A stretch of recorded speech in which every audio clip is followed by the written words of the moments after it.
India is just this innocent brother of African Union who wanted Africa to be part of the G20. They just wanted to help. But it turned out to be something different. India proposed that African Union should be part of the G20 and made it possible. मैं African union के अध्यक्ष को G20 के स्थायी सदस्य के रूप में अपना स्थान ग्रहण करने के लिए It went everywhere on the news, showing of how good it was of India to propose for African Union to join the G20 first and to make it happen finally. And even the collaboration between so many African countries with India seemed to be flourishing every time. But there was a problem. Is it really to the benefit of African or to the benefit of African Union being part of the G20? I'm going to list 3 problems with Africa being part of the G20 because India pushed them. Number 1, India think they can help. The reality is Africa has so many issues that when people from outside look at them, they feel like, hey, we've been there before and we know how we can help get out of the situation. Unfortunately, there is no will from so many African governments of doing something. Rather, there is the idea of we can get help from outside. There is confusion in both parts. The part of the people outside as India thinking they can do something for Africa, and the part of most African government thinking they can receive help from outside. When the reality, it's all internal. It must be worked internally. There is no need of help from outside, and there is no way to make it clear India can help African Union. Problem number 2,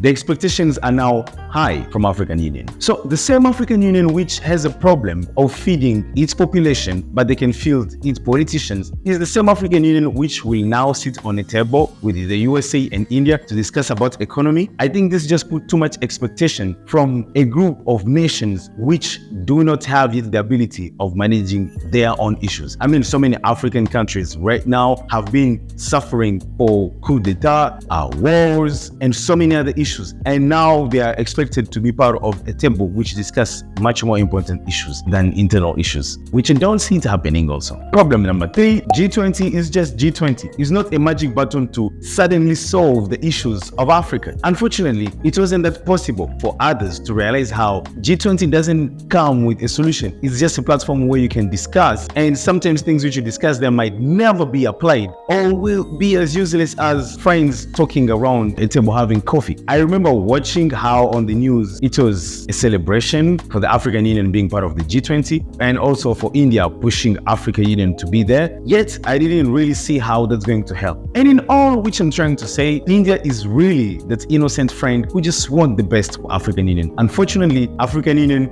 is also that guy who doesn't know that they still have to work on themselves and not expect help from their friends, despite how lovely the friends can be. So African Union in G20, it's a beautiful thing. Each African nation working on themselves is a much better thing. Thanks so much for being here. Catch you next time.